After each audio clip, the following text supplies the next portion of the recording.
আজকে আমাদের বিদ্যালয়ে জুলাই গণঅভ্যুত্থান দিবস উদযাপিত হয়েছে। আমাদের কোনো ব্যানার ছিল না, কিন্তু আমাদের দুলালী ম্যাম অনেক সুন্দর করে আর্ট করে দিয়েছে।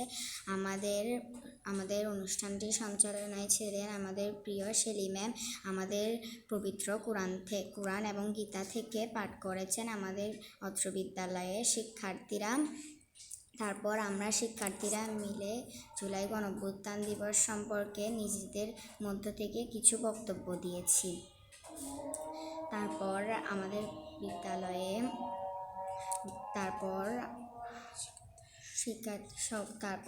বিদ্যালয়ে শিক্ষিকারা বক্তব্য রেখেছেন। তারপর আমাদের বিদ্যালয়ের ম্যানেজিং কমিটির সদস্যরা বক্তব্য রেখেছেন। সর্বশেষে শেলি ম্যাম সঞ্চালনা করছেন। এরপরে আমাদের বিদ্যালয়ে আমাদের সহপাঠী নৌরিন বক্তব্য দিয়েছে জুলাই গণঅভ্যুত্থান দিবস উপলক্ষে। তারপর আমাদের বিদ্যালয়ের ওয়াফিয়া বক্তব্য দিয়েছে।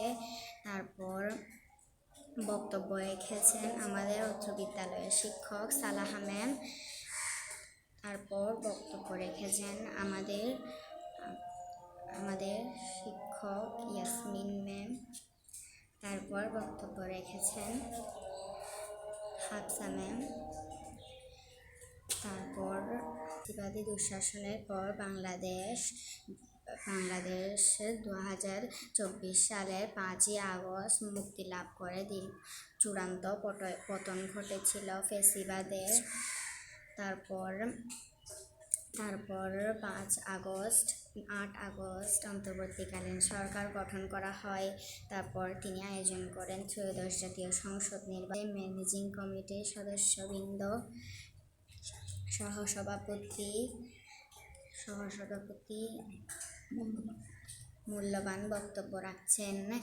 তারপর বক্তব্য রাখছেন আমাদের সভাপতি মহোদয়, ম্যানেজিং কমিটির সভাপতি মহোদয়। তার বক্তব্য থেকে আমরা অনেক কিছু শিখতে পেরেছি। সর্বশেষ বক্তব্য রেখেছেন আমাদের অত্র বিদ্যালয়ের প্রধান শিক্ষক জনাব সাইফুল ইসলাম স্যার। উনি জুলাই অভ্যুত্থান নিয়ে আমাদেরকে অনেক দিক নির্দেশনা দিয়েছেন। তারপর আমাদের ম্যানেজিং কমিটির সদস্যরা আমাদের জন্য সুন্দর সুন্দর পুরস্কারের আয়োজন করে। রচনা প্রতিযোগিতা এবং চিত্রাঙ্কনের পুরস্কার দেওয়া হয়। আমরা অনেক খুশি জুলাই গণঅভ্যুত্থান দিবস উদযাপন করে। এটি আমাদের অনুপ্রেরণার উৎস।